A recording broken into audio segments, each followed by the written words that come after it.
ಈ ಒಂದು ಸಿನಿಮಾ ಒಂದು ಬೇರೆ ಕಾನ್ಸೆಪ್ಟ್ ಮೇಲೆ ಬಂದಿರುವಂತ ಒಂದು ಅದ್ಭುತ ಫಾದರ್ಸ್ ಫೀಲಿಂಗ್ಸ್ ಒಂದು ಸಿನಿಮಾವಾಗಿದೆ.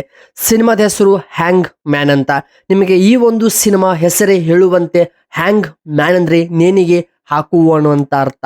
ಆದ್ರೆ ಈ ಒಂದು ಸಿನಿಮಾ ಒಂದು ಒಳ್ಳೆ ಕ್ರೈಮ್ ಥ್ರಿಲ್ಲರ್ ಮತ್ತು ಫಾದರ್ಸ್ ಫೀಲಿಂಗ್ ಮತ್ತು ಮಗನ ಮಧ್ಯದಲ್ಲಿ ಬರುವಂತ ಒಂದು ಒಳ್ಳೆ ಸಂದರ್ಭ ಮತ್ತು ಸಿಚುವೇಶನ್ ಸಿನಿಮಾವಾಗಿದೆ. ಹೌದು, ಇವತ್ತು ನಾನು ಹ್ಯಾಂಗ್ ಮ್ಯಾನ್ ತೆಲುಗು ಸಿನಿಮಾ ಕನ್ನಡ ಭಾಷೆಯಲ್ಲಿ ಸಂಪೂರ್ಣವಾಗಿ ರಿವ್ಯೂ ಮಾಡ್ತಾ ಇದ್ದೀನಿ. ಈ ಒಂದು ಸಿನಿಮಾದ ಕತೆ ಹೇಗಿದೆ, ಕತೆ ಒಳಗಡೆ ಏನೇನೆಲ್ಲ ಇದೆ ಮತ್ತು ನಿಜವಾಗ್ಲೂ ತನ್ನ ಮಗನಿಗೆ ಶಿಕ್ಷೆ ಕೊಡುವಂತ ಒಂದು ಟೈಮ್ ಬಂದಾಗ ಫಾದರ್ ಯಾವ ರೀತಿ ರಿಯಾಕ್ಟ್ ಮಾಡ್ತಾನೆ, ಅಲ್ಲಿರುವಂತ ಸಿಚುವೇಶನ್ಗಳು ಸಂದರ್ಭಗಳು ಹೇಗೆಲ್ಲ ಇರುತ್ತವೆ, ಆ ಒಂದು ನೋವು ಯಾವ ರೀತಿ ಇರುತ್ತೆ ಅಂತ ನಿಮಗೆ ಇವತ್ತಿನ ಒಂದು ಮೂವಿ ರಿವ್ಯೂನಲ್ಲಿ ಸಂಪೂರ್ಣವಾಗಿ ಪ್ರತಿ ಒಂದೊಂದು ಇನ್ಫಾರ್ಮೇಶನ್ ಕೂಡ ನಾನು ಕೊಡ್ತಾ ಇದ್ದೀನಿ. ಸೊ ಕೊನೆ ತನಕ ನೋಡಿ, ಸ್ಕಿಪ್ ಮಾಡಬೇಡಿ ಸ್ನೇಹಿತರೆ. ಏಕೆಂದ್ರೆ ಈ ಒಂದು ಸಿನಿಮಾ ಒಂದು ಒಳ್ಳೆ ಬೆಸ್ಟ್ ಎಮೋಷನಲ್ ಒಂದು ಫ್ಯಾಮಿಲಿ ಡ್ರಾಮಾ ಮತ್ತು ತಂದೆ ಮಗನ ಮಧ್ಯದಲ್ಲಿರುವಂತಹ ಆ ಒಂದು ಸಂಬಂಧ ಬಗ್ಗೆ ಒಂದು ಸಿನಿಮಾವಾಗಿದೆ. ಸೊ ಈ ಒಂದು ಸಿನಿಮಾ ಡೀಟೇಲ್ಸ್ ನೋಡೋಕ್ಕಿಂತ ಮುಂಚಿತವಾಗಿ ನೀವಿನ್ನು ನನ್ನ ಒಂದು ಯೂಟ್ಯೂಬ್ ಚಾನಲ್ಗೆ ಸಬ್ಸ್ಕ್ರೈಬ್ ಆಗದೇನೆ ನೋಡ್ತಾ ಇದ್ರೆ ಬೇಗನೆ ಸಬ್ಸ್ಕ್ರೈಬ್ ಮಾಡಿಕೊಳ್ಳಿ. ಏಕೆಂದರೆ ನಾನು ಅಪ್ಲೋಡ್ ಮಾಡುವಂಥ ಎಲ್ಲ ಮಲ್ಟಿಪಲ್ ಲ್ಯಾಂಗ್ವೇಜ್ಗಳಿಂದ ಬರುವಂಥ ಸಿನಿಮಾಗಳ ರಿವ್ಯೂ ನಾನು ಮಾಡ್ತಾ ಇದ್ದೀನಿ. ಸೊ ಸ್ನೇಹಿತರೆ, ಬನ್ನಿ ಹಾಗಾದರೆ ಹ್ಯಾಂಗ್ ಮ್ಯಾನ್ ಸಿನಿಮಾ ಸಂಪೂರ್ಣವಾಗಿ ರಿವ್ಯೂ ಮಾಡೋಣ. ಈ ಒಂದು ಸಿನಿಮಾದಲ್ಲಿರುವಂಥ ಪ್ರಮುಖ ಪಾತ್ರ ಅಂದರೆ ತಂದೆಯ ಬಗ್ಗೆ ಮಾತನಾಡ್ತಾ ಇದ್ದೀನಿ. ಈ ಒಬ್ಬ ವ್ಯಕ್ತಿ ಕೆಲಸವೇನೆಂದರೆ, ಯಾರೆಲ್ಲ ತಪ್ಪು ಮಾಡ್ತಾರೆ ಆ ಕೋರ್ಟು ಆದೇಶ ಮಾಡುತ್ತೆ ಅಂಥವ್ರು ನೇಣಿಗೆ ಹಾಕಿ ಅವರನ್ನು ಮತ್ತೆ ಹೆಣವನ್ನು ಸುಡುವಂತ ಕೆಲಸ ಮಾಡ್ತಾನೆ.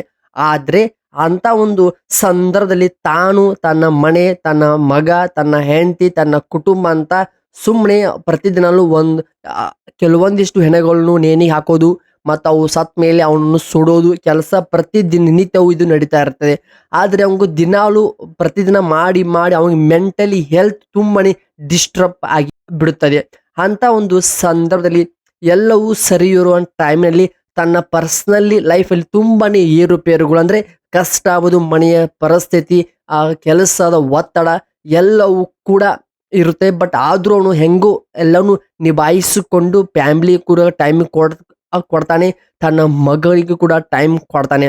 ಆದ್ರೆ ತನ್ನ ಮಗ ಒಂದಿಷ್ಟು ಮಿಸ್ಟೇಕ್ ಮಾಡಿ ಕ್ರೈಮ್ ಕೂಡ ಮಾಡ್ತಾನೆ. ಕೋರ್ಟ್ ಕೂಡ ಆದೇಶ ಮಾಡುತ್ತೆ.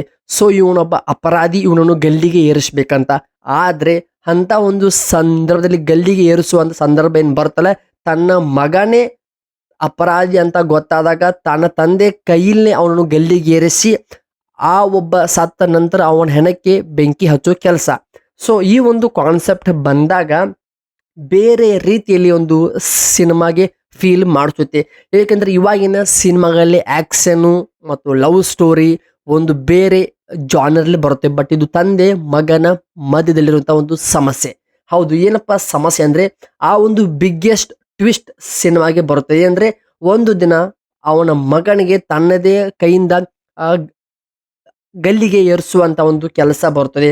ಸೊ ಅಲ್ಲಿಂದ ಸ್ಟೋರಿ ತುಂಬಾನೇ ಟರ್ನ್ ಆಗಿ ಎಮೋಷನಲ್ ಆಗಿ ಮುಂದಕ್ಕೆ ಹೋಗುತ್ತದೆ. ಸೊ ಇವಾಗ ಒಂದ್ ಕಡೆ ಡ್ಯೂಟಿ ಮಾಡಬೇಕಾ ಅಥವಾ ಒಂದು ಕಡೆ ತನ್ನ ಮಗ ನನ್ನ ಕೈಯಿಂದಾನೇ ನೇಣಿಗೆ ಶರಣಾಗ್ತಾನೆ ಅಂತ ಒಂದು ಕಡೆ ಫೀಲಿಂಗ್ಸ್ ಇರುತ್ತೆ. ಸೊ ಇವು ಎರಡು ಮಧ್ಯದಲ್ಲಿ ತನ್ನ ತಂದೆ ಏನು ಮಾಡ್ತಾನೆ, ಅದು ಹೇಗೆಲ್ಲ ಡಿಸಿಷನ್ ತೆಗೆದುಕೊಳ್ಳುತ್ತಾನೆ ಅನ್ನೋದೇ ಸಿನಿಮಾದೊಂದು ಮೇನ್ ಹೈಲೈಟ್ ಕಥೆಯಾಗಿದೆ. ಆದರೆ ಸ್ಟಾರ್ಟಿಂಗ್ ಅಲ್ಲಿ ಸಿನಿಮಾ ನೋಡುವಾಗ ಕಥೆಯಲ್ಲಿ ತುಂಬೊಂದಿಷ್ಟು ಏರುಪೇರುಗಳು ತುಂಬ ಒಂದು ಸ್ಲೋ ಆಗಿ ನಡೆಯುತ್ತದೆ. ಯಾಕಂದ್ರೆ ಈ ಸಿನಿಮಾ ಕಂಪ್ಲೀಟ್ ಆಗಿ ಡಾರ್ಕ್ ಝೋನ್ ಅಲ್ಲಿ ನಡೆಯುವಂತ ಒಂದು ಸಿನಿಮಾ. ಆದರೆ ಪ್ರತಿ ಸೀನ್ ನೋಡುವಾಗ ನಿಮ್ಮಲ್ಲಿನೇ ಟೆನ್ಷನ್ ಕೂಡ ಬಿಲ್ಡ್ ಮಾಡ್ತಾರೆ, ಆ ಒಂದು ಕ್ಯೂರಿಯಾಸಿಟಿ ಬಿಲ್ಡ್ ಮಾಡ್ತಾರೆ, ಅಲ್ಲಿ ಬರುವಂತ ಪ್ರಾಬ್ಲಮ್ಸ್ಗಳು ನಿಮಗೆ ತೋರಿಸ್ತಾರೆ. ಎಲ್ಲವೂ ಕೂಡ ಪ್ರತಿ ಒಂದೊಂದು ಬಿಚ್ಚಿ ಇಡ್ತಾರೆ ನಿಮ್ಮ ಮುಂದ್ಗಡೆ.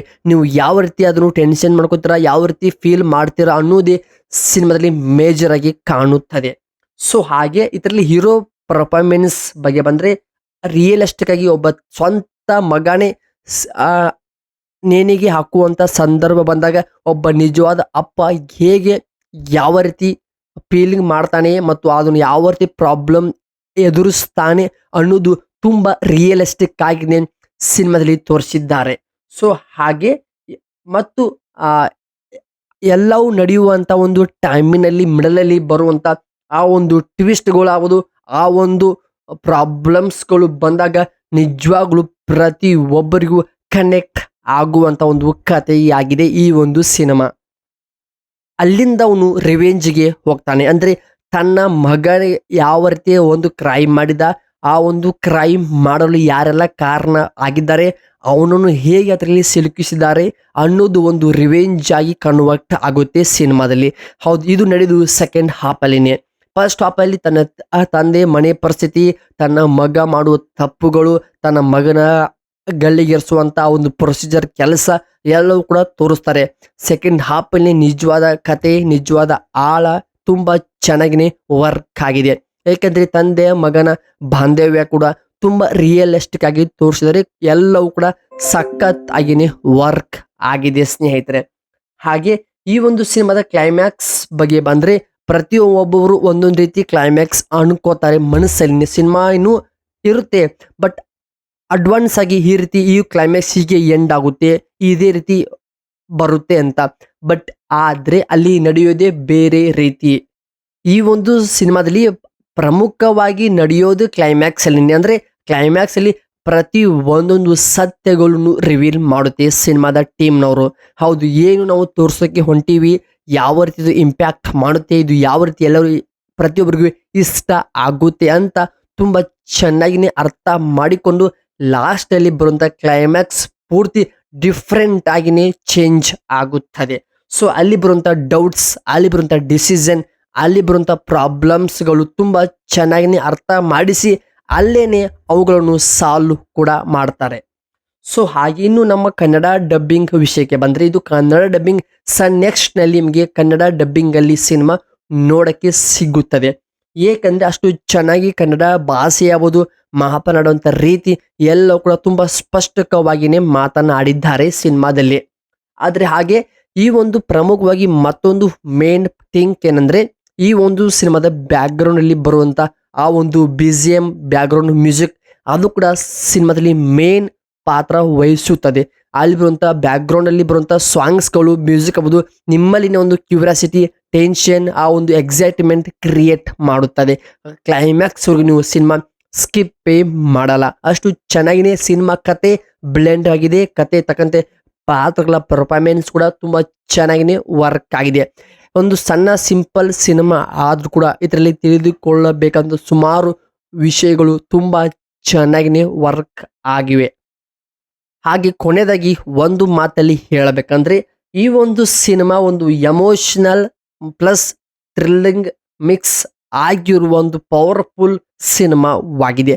ಸೊ ಈ ಸಿನಿಮಾ ನೀವು ಫ್ರೀ ಇರೋ ಟೈಮಲ್ಲಿ ಅಥವಾ ಫ್ರೆಂಡ್ಸ್ ಜೊತೆ ಆಗ್ಬೋದು, ಮನೆಯವರ ಜೊತೆ ಕೂತು ನೋಡೋಕ್ಕೆ ಒಂದು ಬೆಸ್ಟ್ ಸಿನಿಮಾ. ಇದರಲ್ಲಿ ಅಡಲ್ಟ್ ಕಂಟೆಂಟ್ ಇಲ್ಲ, ಬೇರೆ ಅಡಲ್ಟ್ ಸೀನ್ಗಳಿಲ್ಲ. ಪ್ಯೂರ್ ತಂದೆ ಮಗ ಮತ್ತು ಮನೆಯ ಪರಿಸ್ಥಿತಿ ಕುರಿತು ಮಾಡಿರುವಂಥ ಒಂದು ಸಿನಿಮಾವಾಗಿದೆ.